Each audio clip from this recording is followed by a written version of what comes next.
அல்லேலூயா ஸ்தோத்திரம். தினமும் நினைவு கூறும் சம்பவங்கள். மதியான வேளையில் எல்லாரும் சாப்பாட்டுக்கு கீழே வந்துட்டு இருக்கும்போது இவர் நடந்து வந்து கொண்டிருந்தார். பாட்டி தனியாக இருந்தாங்க. பாட்டியை நோக்கி போனான். ஐயோ, கிளவி கூட சேர்ந்துச்சுப்பா, அது கிளவி புருஷனாயிடுச்சுப்பா அப்படின்னு சொல்லி இந்த பிள்ளையை கிண்டல் பண்ணிட்டு இருந்தாங்க. இவரும் சிரிச்சுக்கிட்டு கண்டுக்காம போனான். பொதுவாக ஏழப்பட்ட ஜனங்கள்கிட்ட கெட்ட குணாதிசயங்கள் இருக்கும், நல்ல குணாதிசயங்கள் இருக்கும். இந்த நல்ல குணாதிசயம் இருக்கிற ஜனங்க தனியாக இருப்பாங்க, இந்த கெட்ட குணாதிசயம் இருக்கிற ஜனங்க தனியாக இருப்பாங்க. இந்த நல்ல குணாதிசயம் உள்ள பாட்டியோட சேர்ந்துக்கிட்டு இந்த பொண்ணு தனியாக உட்காந்து பேசிக்கிட்டு இருந்தான். அப்போது இயற்கையாக நடக்கிற சம்பவங்களை ஷேர் பண்ணிட்டு இருந்தான். அங்கே டிரைவர் வயசு பையனுங்க இந்த பொண்ணை ஒரு மாதிரி பார்த்தாங்கன்னா, சில இந்த பொண்ணு முன்னாடி காசை எண்ணி அப்படியே எண்ணி பாக்கெட் வச்சுக்கிட்டு அப்படியே கண்ணடிச்சானா. இவ கண்டுக்காமல் போய்கிட்டே இருந்தான். சில பெருசுகள் வந்துக்கிட்டு, உனக்கு வட்டிக்கு வேணா சொல்லுமா, நான் தரேன், குறைஞ்ச இன்ட்ரெஸ்ட்டுக்கு தரமா அப்படின்னா. சரி, நான் தேவைப்பட்டா சொல்கிறேன் அப்படியா. இன்னொருத்தர் சொல்கிறேன், அங்கே பீச்சு சினிமா பார்க்லாம் இருக்குது, எங்கள் ஓனர் கார் கொடுத்துருவாரு, நான் கார் எடுத்துகிட்டு ஜாலியாக போனேன், நான் வர்றியா அப்படின்னு கேட்டான்னா. நான் தேவைப்பட்டா சொல்கிறேன். இப்படி பல வகையான சோதனைகள் தாண்டி அந்த பாட்டி கூட பேசிகிட்டு இருக்கும்போது அங்கே அந்த பிளாட்டில் இருக்க ஒரு போலீஸ் ஆஃபீஸருடைய பையன் ஸ்டெப்பில் அப்படி வேகமாக நடந்து வந்துட்டு இருக்கான். அவன் லிஃப்டில் வராமல் அப்படி படிக்கட்டில் ஜாலியாக குதிச்சு வந்துட்டு இருக்கான். அந்த இடத்துல ஒரு வேலை செய்கிற ஒரு வயதான ஒரு செக்யூரிட்டி படிக்கட்டு ஏறி மேலே போகிறாரு. அவர் அறியாமையே மோஷன் வெளியே அது படிக்கட்டு நிறைய நாறிட்டு இருக்குது. அந்த நேரத்தில் அங்கேருந்து ஒரு குழந்தை எதிர் ஃப்ளாட்டில் இருந்து வாழைப்பழத்தை சாப்பிட்டுட்டு வந்தது. இந்த டீயை பார்த்தோன்னா வாழைப்பழத்தை அப்படியே போட்டுட்டு நாத்தத்தில் உள்ள ஓடிடுச்சு. அதாவது ஒரு குறிப்பிட்ட குழந்தை. இந்த போலீஸ் ஆஃபீஸர் பையன் அங்கேருந்து குதிச்சு வந்தவன் டீயை கவனிக்கலை, வாழைப்பழத்தை தோலையும் கவனிக்கலை. வாழைப்பழத்தை தோலில் மிதித்து வலிக்கு கீழே வந்து கீழே உருண்டு மண்டையில் அடிபட்டு பொத்துன்னு கிடக்குறான். சவுண்டு கேட்டு எல்லாரும் ஓடி வர்றாங்க. நல்லா 3 ஜென்ரேஷன் 4 ஜென்ரேஷன் ஜனங்க குண்டாக இருக்காங்க. இவனா வயசு பையன், அவனை தூக்குறதுக்கு முடியாது. அவன்கிட்ட மேலே ஒட்டி இருக்க டீ நாத்தத்தையும் பார்த்துட்டு எல்லாம் அப்படி ஸ்டன்னாகி நிற்குது. அந்த நேரத்தில் சவுண்டு கேட்டு பாட்டியும் இவரும் போகிறாங்க. உடனே இவன் என்ன பண்ணுறான், அந்த குழந்தை பையனை அப்படியே டீயோடத்தையும் தன்னுடைய தோல் மேலே தூக்கி போட்டுக்கிட்டு நேரே வெளியில் வந்தோடனே ஒரு ஆட்டோவை படித்து பாட்டி இவ்வளோ ஹாஸ்பிட்டல் நோக்கி போகிறாங்க. ஹாஸ்பிட்டலை நோக்கி போனால் அங்கே நர்ஸ் எல்லாம் பீ நாத்தமும் மண்டையில் அடிபட்ட ரத்தத்தையும் பார்த்துட்டு திணறிக்கிட்டு இருக்காங்க. அவங்க நினச்சிட்டாங்க இது ஏழப்பட்ட ஒரு பையன் நினச்சிட்டு. இல்லைங்க, இது பெரிய கோடீஸ்வரர், ஒரு பெரிய பணக்கார போலீஸ் ஆஃபீஸருடைய பையன்.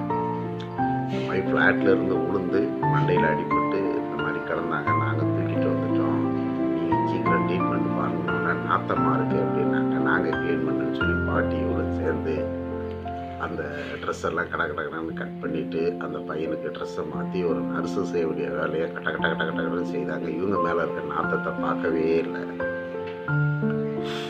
அந்த நாத்தத்தை பார்க்காம இவங்க அந்த வேலையை செய்து அவங்க ஆப்ரேஷன் பண்ணுற அளவுக்கு டக்குன்னு ரெடி பண்ணி கொடுத்துட்டாங்க. அப்புறம் ஆப்ரேஷன் டாக்டர்ஸ் உள்ள சேர்ந்து மண்டையில் வந்து பிளட்டெல்லாம் அவங்க நார்மல் ஸ்டேஜுக்கு கொண்டு வந்துட்டாங்க. அதுக்குள்ளே நியூஸ் கேட்டு போலீஸ் ஆஃபீஸர்ஸ் எல்லாரும் நிற்கிறாங்க. அந்த நிமிஷம் நடந்ததை நினச்சி பார்த்தா அந்த பையனுக்கு ஒரு 10 நிமிஷம் லேட் ஆகிருந்தா கூட மண்டையில் வந்து ரொம்ப ரத்தங்கிறதுக்கு ரொம்ப டேஞ்சரஸ் ஆகிருக்கும். அந்த நேரத்தில் துரிதமாக செயல்பட்டு அந்த ஹாஸ்பிட்டலில் கொண்டு போய் ஃபஸ்ட் எய்டை விட பெரிய ஃபஸ்ட் எய்டு பண்ணதை அந்த டாக்டரும் பாராட்டினாங்க. அந்த டாக்டர் பாராட்டி நடந்தது சாபமாக செய்யலாம் தெரியாது, மற்ற ஒரு ஆக்சிடென்ட் நடந்துட்டு அந்த இடத்துல எல்லாரும் வசதி வாய்ப்பு லிப்டிக்கோடு நின்றிருந்தாலும் இந்த குழந்தைய தூக்குற அளவுக்கு உடல் புலமோ மனபுலமோ யாருக்குமே இல்லை. ஈவன் டாக்டராக இருக்க எங்கள் நர்ஸு கூட இல்லை. ஆனால் அந்த பொண்ணு நாத்தத்தையும் பார்க்காம அப்படி சோல் மேலே தூக்கி அந்த பையனையும் தூக்கி ஒரு காப்பாற்றுற எண்ணத்தில் வந்து கிரேட் அப்படின்வார். போலீஸ் ஆஃபீஸர் அப்படியே நினச்சி பார்த்து, எப்படிம்மா உனக்கு இந்த தூக்கம் என்ன வந்துச்சு அப்படின்னு கேட்கும்போது, நான் கிராமத்தில் இருந்தவ, எங்கள் வயல்வெளியில் உரம் சுமக்கும் போது நாத்தங்கள் இருக்கும், அது எனக்கு பழகி இருந்துச்சு. அந்த உரங்களுக்கு அந்த நாத்தங்களை போட்டு தான் நாங்கள் விளைய வைப்போம், அது தூக்குனது பழகி இருந்துச்சு. ரெண்டாவது, எங்கள் கிராமத்தில் நாங்கள் உப்பு உரமூட மணல் இதெல்லாம் தூக்கி தூக்கி பழக்கம், அதனால் பலன்னு இருந்துச்சு. சென்னையை பொறுத்தளவு லிப்டிக் போட்டு சாப்பிட்டுட்டு தூங்கிட்டு அப்படியே பாத்திரங்கள் ஒரு ஆள், துணி துவைக்க ஒரு ஆள், திங்குறதுக்கு ஒரு ஆள், தூங்குறதுக்கு ஒரு ஆள் வாழ்க்கை வாழல. நாங்கள் கடினமாக உழைச்சி வந்த ஜனங்கள். அதனால் எங்களுக்கு இது ஒரு பெருசாக தெரியல, அந்த நாத்தமும் பெருசாக தெரியல, இந்த வாசனையும் பெருசாக தெரியல அப்படின்னா.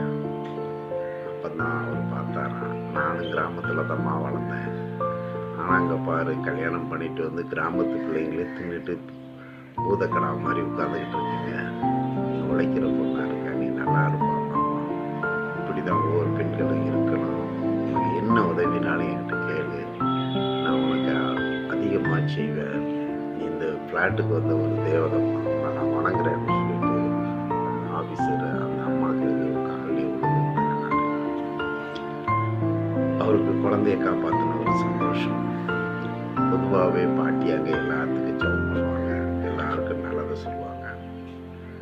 அப்போ அந்த கூட்டத்தை ஃப்ளாட்டில் இருந்து எல்லாருக்கும் ஆட்டோ பிடிச்சி பாக்கிட்டு இருக்கும்போது, பாட்டி நீங்கள் 2 குடும்பத்தை காப்பாற்றிட்டீங்க, ஒன்று இந்த பையனோட உயிரை காப்பாற்றுறீங்க, 2வது என் குடும்பத்தையே காப்பாற்றுறீங்க அப்படின்னாங்க.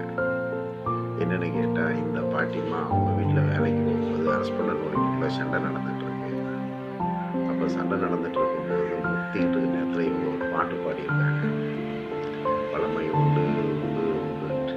அவங்க அந்த பாட்டை கேட்டு அந்த சண்டை அமைதியாக இருக்கு. உடனே உட்கார வச்சு அவங்கள சோபாவில் உட்கார வச்சுட்டு இவங்க கீழே உட்காந்து, குடும்பம்னா என்ன, குடும்பத்தில் ஏன் பிரச்சனை வருது, எந்த இடத்துல விட்டு கொடுக்கணும், ஆணுக்கு என்ன பவர் இருக்குது, பெண்ணுக்கு என்ன பவர் இருக்குது, பெண்ணுனா எப்படி இருக்கணும், ஆணுனா எப்படி இருக்கணும், ஒரு ஆண் எதை புரிஞ்சாங்க, ஒரு பெண் எதை புரிஞ்சாங்கன்னு சொல்லிட்டு வேதத்தின் பிரகாரமும் சத்தியத்தின் பிரகாரமும் ரொம்ப எடுத்து சொல்லியிருக்காங்க. அதெல்லாம் கேட்டு அவங்களுக்கு ஒரு மனமொழி வந்து 2 பேருமே முட்டி போட்டு இவர்கிட்ட ஜெபம் பண்ணிக்கிட்டாங்க. அப்போ கேட்டாங்களாம், பொதுவாக ஏழைங்களாக இருந்தால் குடிப்பாங்க, சண்டை போடுவாங்க, திமிருத்தனமாக நினைப்பாங்க, நீங்கள் பாட்டி எப்படி இவ்வளோ ஞானமாக எங்களுக்கு போதிச்சிங்க அப்படின்னு கேட்கும்போது, எல்லாம் வறுமை தாம்மா, கடவுள் என்னை வறுமையில் வளர்க்கும்போது எனக்கு ஒரு குடிகார மாப்பிள்ளையை தான் கல்யாணம் பண்ணி வச்சாங்க, சொல்லி தான் வச்சாங்க. எனக்கு இதையும் விட்டு நான் ஒரு நல்ல மாப்பிள்ளை எதிர்பார்க்க முடியாமல் கடவுளுக்கு மேலே பாரத்தை போட்டு நான் அந்த மாப்பிள்ளையை கல்யாணம் பண்ணிக்கிட்டேன். அவர் சொல்லியே கல்யாணம் பண்ணதுனால கல்யாணத்து முதல் இரவு கூட குடிச்சிட்டு தான் வந்தார். நான் அதை சகிச்சுக்கிட்டே வாழ்ந்துக்கிட்டு இருந்துட்டு அப்புறம் எங்கள் ஃபாதர்கிட்ட கூட்டிகிட்டு போனேன். அவர் என்ன பண்ணார், தன்னுடைய காசை கொடுத்து வேளாங்கண்ணிக்கு அனுப்பிச்சி விட்டார். அந்த வேளாங்கண்ணியில் போய் உட்காந்து எங்கள் வீட்டுக்காருக்கு நான் சுவையாக சமைச்சு போட்டு 4 நாள் தங்கி இருந்து அந்த வேளாங்கண்ணி ஃபங்க்ஷனெல்லாம் பார்த்துட்டு வரும்போது என்னுடைய அன்பை செலுத்திக்கிட்டு இருக்கும்போது, குடினா என்ன, குடியோட மோகனா என்னங்கிறத அவருக்கு தெளிவாக எடுத்து சொன்னேன். அது சத்தானதா, சத்து கேடானதா, உடம்பை கெடுக்கக்கூடியது, எவ்வளோ ஆபத்தானதுங்கிறத எல்லாம் சொல்லி அவருக்குள்ள மனமாற்றத்தை உருவாக்கினேன். அதுலேருந்து அவர் குடியே நிப்பாட்டிட்டார். இப்போ எனக்கு நல்ல புருஷனாக இருக்கார். எனக்கு என் பிள்ளைங்க எல்லாம் நல்ல சந்தோஷமாக இருக்கணும். கடவுள் தாமே பாடுகளை சகிக்கிற மனுஷர்களை நல்ல வழியாக நடத்தி வருவார்.